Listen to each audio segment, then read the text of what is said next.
So happy December 29th, everybody. It has been about almost a full month since the Indigathon readathon has ended, and things have just been absolutely crazy. So I have not been able to do a wrap up yet, and my video for Indigathon was like an hour and a half long, and nobody wants to sit and watch that long of a video from me. So I'm going to do a little bit of a wrap up now. I got my reading journal that I bought for doing readathons with, and I haven't even been able to keep up with it yet. I'm just starting to outline the stuff for it. Even like my last readathon, I haven't written in it yet. That was for the cozy readathon in October. I haven't even written stuff in there. And then I have December's readathon, the reindeer readathon. I've done that. That's it. So I am behind on everything. We are going to talk about the Indigathon, and I didn't even follow the prompts. I just ended up reading what I read. And anyways, it went from November 1st to 30th, and the prompts was read the group book, which I did not get to. I think I couldn't find it at my library or anything like that. Yeah, I just did not get to that one. So read a book with Indigenous joy. So that one, I think I read, it's called Fry Bread, which is a kid's book. I don't have that on me. I got that one from the library, and I think that one was counted for joy. Read a host recommendation. So the host recommendation I read, the 8th prompt is read a book with an elder protagonist. So The Break by Katharina Vermente was recommended by the host Bear from A2 Brody, and it had an elder protagonist, and he also recommended Fry Bread for the joy. So I read that one. Read a nonfiction. I did complete Unreconciled by Jesse Wente. Land acknowledgement. Read a book by an Indigenous author whose tribal lands you live on.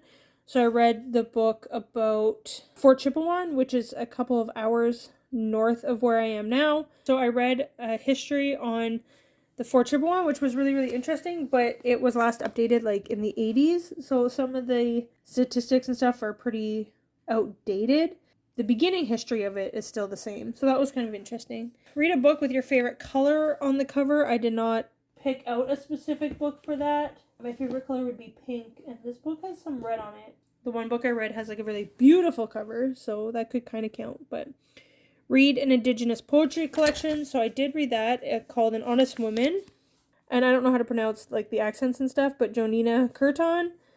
I shared a poem from that about like being tired and trying to keep up with things and stuff that I liked from An Honest Woman. And the poetry was really interesting, but I'm not a huge poetry reader. My brain just does not like comprehend it at all. I don't understand why, and then read a book with an elder protagonist. So listen to The Break. That was the one with the elder protagonist, and I listened to this as an audiobook, and it was really, really good, but it was a hard audiobook to keep track of all the different people. There's all these people coming together and talking about, there's this tragic event that happens where this girl is attacked. That's all I'll say. I don't want to give away too many spoilers or anything like that, but this girl is attacked, and one person sees it outside their window, and then cops are called. One of the cops is Métis, or part Métis. So you're getting perspectives from all these different people, and then at the end of the book you find out like how they all connect together. But it was just a little bit to keep up with without being able to flip back and forth and be like, okay, who's this person? How's this person related to that person? Stuff like that. But I really, really enjoyed the story. It wasn't always a happy story. A lot of tragic stuff happens in it. Definitely look up trigger warnings for that one, with rape and some different forms of abuse and stuff like that. So definitely look up trigger warnings for that one, but it was a good read. I enjoyed that one. And I have her other book, The Strangers, which I just picked up from chapters just at the end of October, I believe. So I'm looking forward to reading that one in the new year at some point. And then I read The Marrow Thieves by Sherry Demeline. So this is Canadian. A lot of the books I ended up reading are Canadian, so that's good. It was interesting to read from Indigenous authors, but also Indigenous authors in places. These ones take place like outside of Toronto, which is on the East Coast, and I'm on the West Coast, but it's still like my home country. So that was cool. This one is a dystopian that takes place like in the near future. I'm not sure exactly when it takes place. Just when you think you have nothing left to lose, they come for your dreams. In a world nearly destroyed by global warming, the indigenous people of North America are being hunted for their bone marrow, which carries the key to recovering something the rest of the population has lost: the ability to dream. Frenchie and his companions, struggling to survive, don't yet know that one of them holds the secret to defeating the Marrow Thieves. So with this one, we're following Frenchie as our main character, and he is quite young when the story starts. 12 or something like that. My only question with this one was, like, what is significant about not being able to dream? Like, it seems like your dreams when you're asleep, not dreams like, I have a dream to accomplish something in life. It's like they can't dream when they're sleeping, and the people are going like crazy and harvesting these bodies. And it's very disturbing. But I'm just wondering, like, why are people going crazy because of the fact that they can't dream? And I don't feel like that was quite answered necessarily. But then she actually came out with a second novel, Hunting by Stars, so I picked up this one as well. And look at that cover, isn't that beautiful? The Marrow Thieves is told from the perspective of Frenchie, and the Marrow Thieves, or the Hunting by Stars, is told from a few different perspectives, including Frenchie and then some of the other characters that we met in the Marrow Thieves, because Frenchie and his brother they're running away because they are being hunted by the government and taken into these like medical centers to have their bone marrow taken from them. And you don't know like if you survive or not, and there's a little bit of like, I think the science behind it is a little bit unknown. Like, they don't know how much marrow they need. Do they have to suck all the marrow out of the people or not? But we don't really get to see that side of it. We're more in the eyes of Frenchie, who is running away from these people and who has not been caught by these people. So he doesn't know exactly what's happening. His brother gets taken in the very first like chapter, and then we see Frenchie run away, and he meets up with this other group of indigenous people from different backgrounds and stuff, and how they're running away and how they're surviving together in the wilderness of northern Canada, eastern northern Canada. So you're not really sure, you don't really see exactly what's happening. Because I was questioning, like, I can go donate my bone marrow for people who have, like, leukemia or whatever. I'm not sure exactly how all that works, but I know I can, like, donate bone marrow or, you know, like, blood, plasma and stuff like that to help other people. So why is it that they can't? And I'm not saying that we should be taking bone marrow from people, especially since they're literally just taking it without asking, like, anything. They're just stealing it from them. But obviously, like, why couldn't they set up, like, a volunteer basis? Maybe they'd get paid a little bit or whatever to take an okay amount of marrow that they would still be able to survive. Like, I understood that they were running away from the recruiters, they're called, because these people are just stealing them and doing who knows what with their bodies to get the marrow. But my question was, like, why did it not at least start with them being able to take marrow from volunteers? But we're just kind of thrown into the middle of it. I did enjoy it though, and I did do a little bit of highlighting. Not a lot. I'm not very good at tabbing my books because then the tabs stick out and it makes it hard when you're physically reading it. I did highlight a few things, apparently nothing that you can see. But I really enjoyed it, and I do have another book from Sherry Demeline on my list called The Empire of Wild. So I look forward to reading that again in the new year. These were young adult. I think The Empire of Wild is an adult book. So it was good, and I'm glad I got into these ones, and I'm glad they are something on the shelf now that my kids can read in the future as well and have some interesting conversations about. And I liked that Hunting by Stars had had a few other perspectives, and we got to see a fuller story that way. And then I also read Res Dogs, which was a young adult, like a middle grade. You can see it says fiction contemporary by Joseph Burchak. And that one, again, was from the library, and it was really easy to read because it was told in verse. It takes place, this girl is visiting her grandparents on the reservation for the summer, or for spring break, and then there's the COVID outbreak, and everyone has to isolate. So she is stuck living with her grandparents for the next couple of months, and can't see her parents or anything like that. There's this dog that kind of comes and, like, adopts them, and he's just, like, a res dog, but he spends his time with them, and he's under their porch, and he's protecting them all the time. I am a dog person, so I liked that, and I liked the idea of, like, this dog choosing you and choosing you as its family, and it was a really easy read. Okay, I gotta go, my husband's calling me.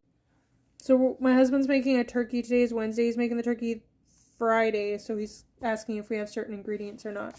Anyways, with Res Dogs, it is a sweet story, and it's this girl that, it's middle grade, so she's probably around grade 8 or so.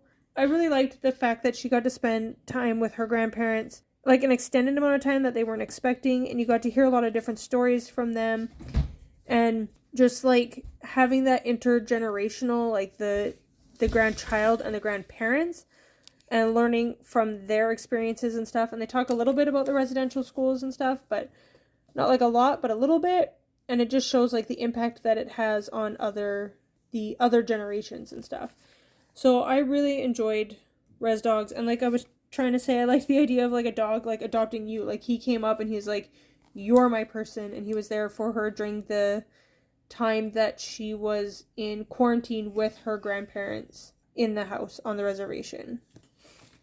And then another 2 audiobooks I ended up picking up because they were fairly short. Like this one was 7 hours and this one was 7 hours. So Moon of the Crested Snow, and I am not sure about how to pronounce that name. This was also Canadian, I believe.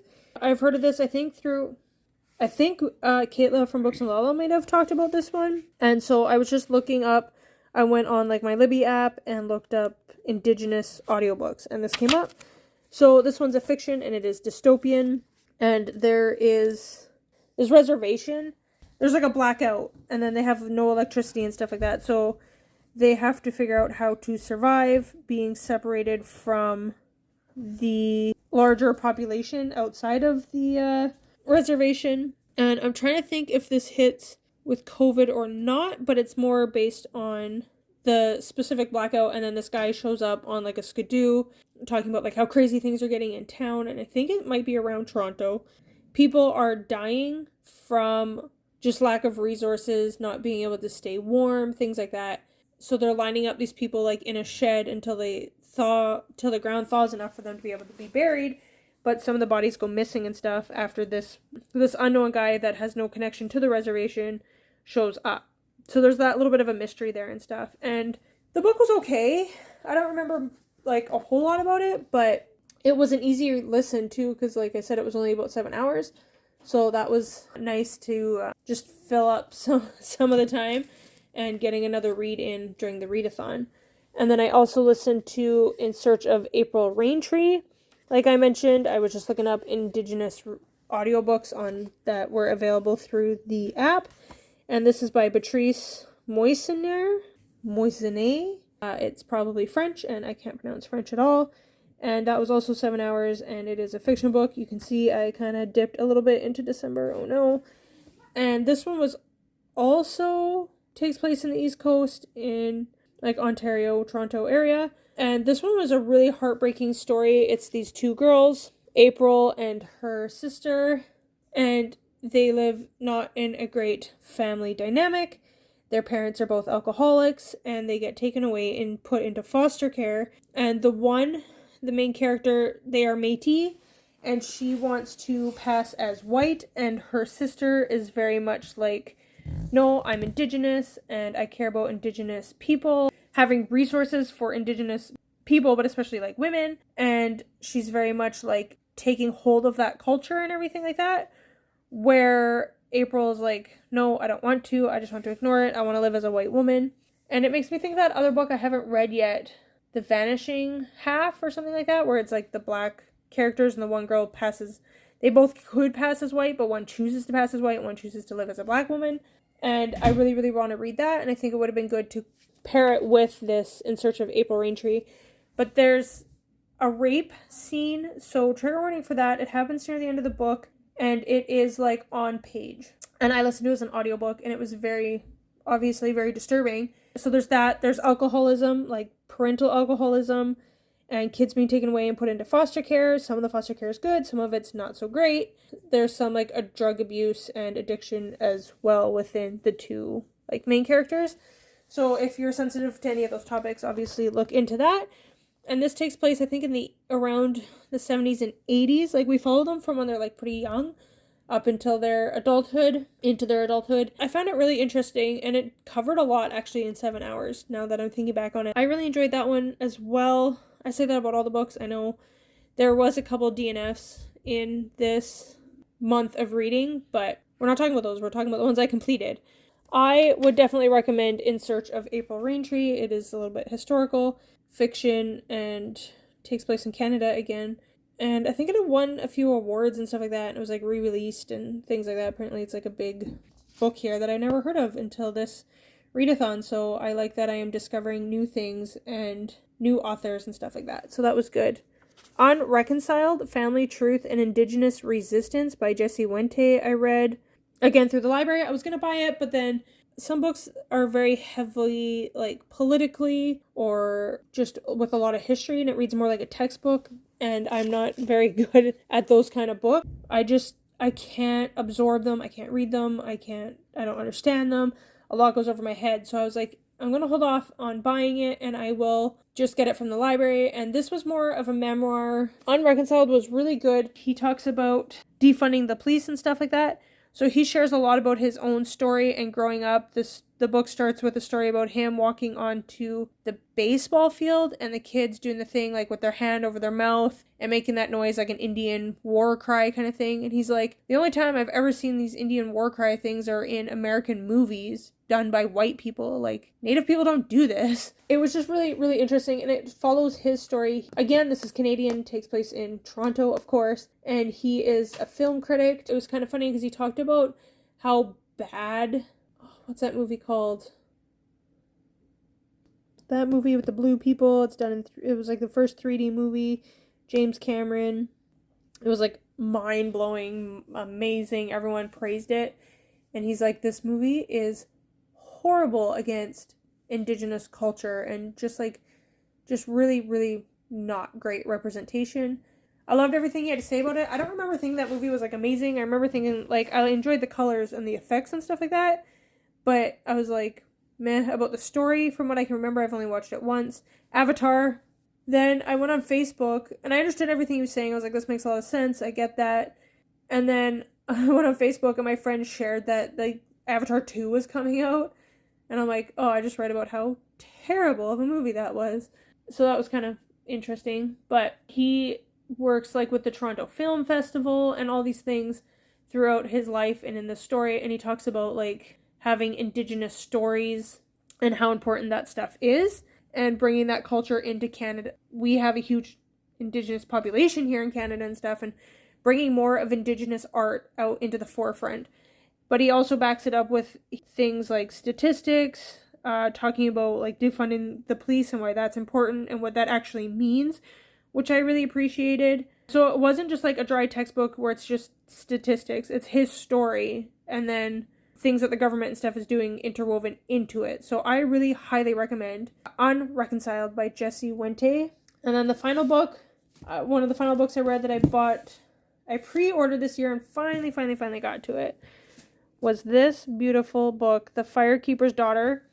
And I was listening to I caught it later, but the live show that Michelle and Bear did with Kim. Michelle is from Thor Wants Another Letter, Bear is from A2 Brody, and then Kim is from Native Warrior Reads? Is it Native Warrior?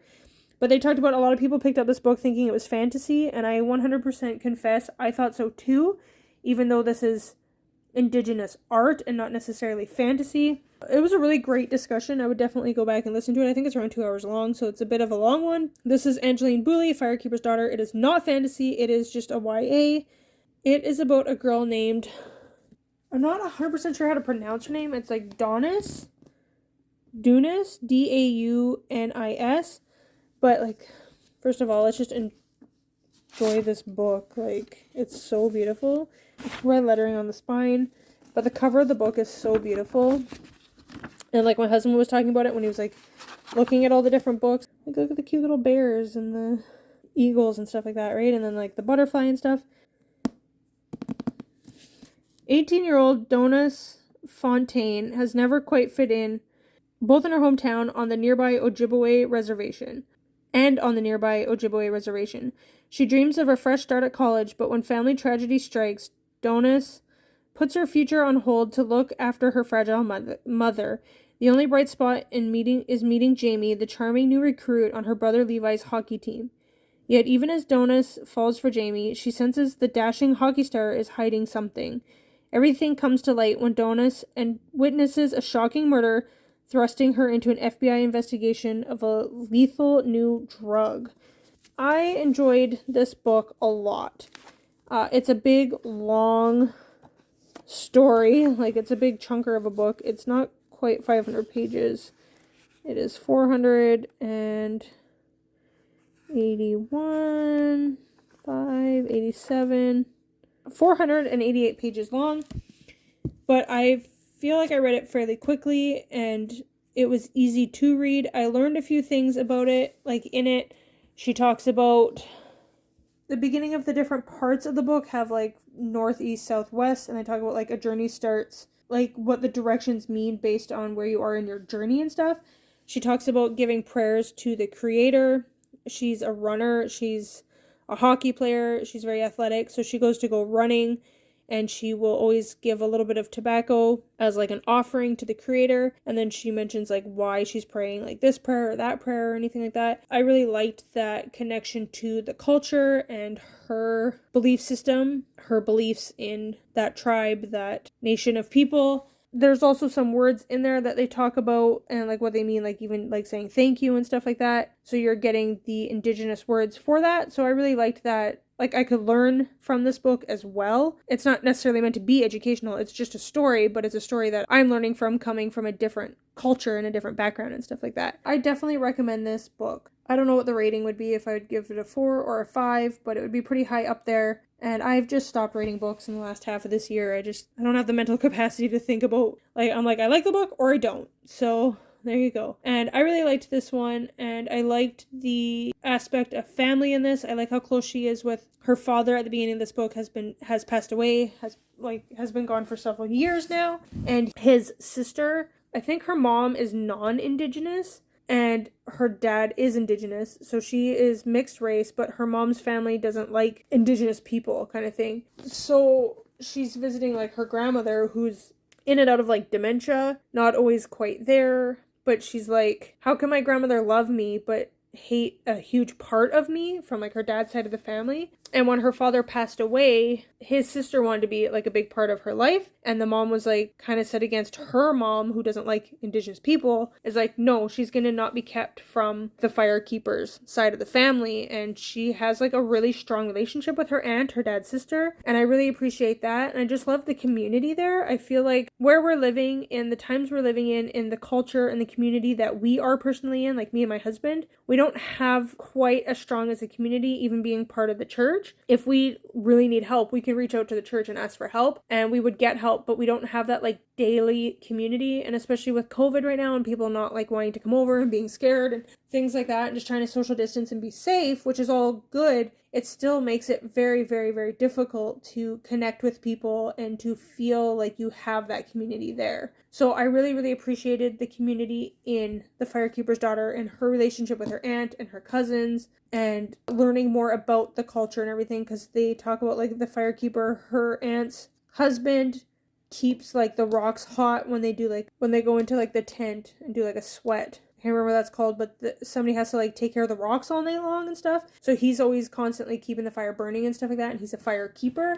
So I just appreciated learning about all that stuff. That is my wrap up of what I read for the Indigathon in November. I had a really good reading month and managed to get in a few audiobooks as well. I got 1, 2, 3, 4, 5, 6, 7, 8, 9 books in November, and 1, 2, 3 of them were audiobooks. And I also, like I mentioned, from the library picked up fry bread, and you saw that we made some fry bread as well. And I really liked and appreciate fry bread because it has, in the beginning, it shows you, it's really, really, really easy. It's a kid's book, and it's just like fry bread is shape. Fry bread is love. Fry bread is smell. Like, fry bread is family. And it's very, very, like, basic and simple and easy to read. But then you finish the children's side of the book, and then you go to the back of the book, and it says, like, fry bread is family, and then he explains, like, where he gets his recipe from, how fry bread means family to him. Like, fry bread is shape, or its color, and he explains, like, the coloring of the fry bread and how it turns out and why it looks the way it does, and how some people like maybe like a little bit darker or a little bit lighter colored and stuff like that, or the shape of it and why it's like misshapen. It's not like a perfect round circle or whatever when he cooks it, and all this stuff. And it goes into like much greater detail for each piece that like on the kids side is very simple and like this is what it is. So I definitely enjoy that book and recommend that one as well, especially if you have kids. But even if you don't, it's worth the read and then flipping to the back and reading like the more in-depth stuff. And he talks about like his family and fry bread, and in like front and back pages of the book, there's like all these words and it's all these different tribes, and he tried to get as many possible like tribes and indigenous cultures as he could possibly find in there, and just like write their name down and give them kind of like a tribute to them and fry bread. So thank you for watching. Sorry it has taken me so long to wrap up this Indigathon, and I will see you next time with the reindeer readathon and stuff. So please like, comment, subscribe down below. Let me know if what you read in November. Did you participate in nonfiction November? Did you read native reads? Did you read just like whatever? What was your favorite read of November? I think mine for nonfiction was definitely Unreconciled, and I would probably say the Firekeepers Daughter. And then the kids book, the fry bread, was really good as well. Yeah, let me know what your favorite books were for November, and I will see you next time. Bye!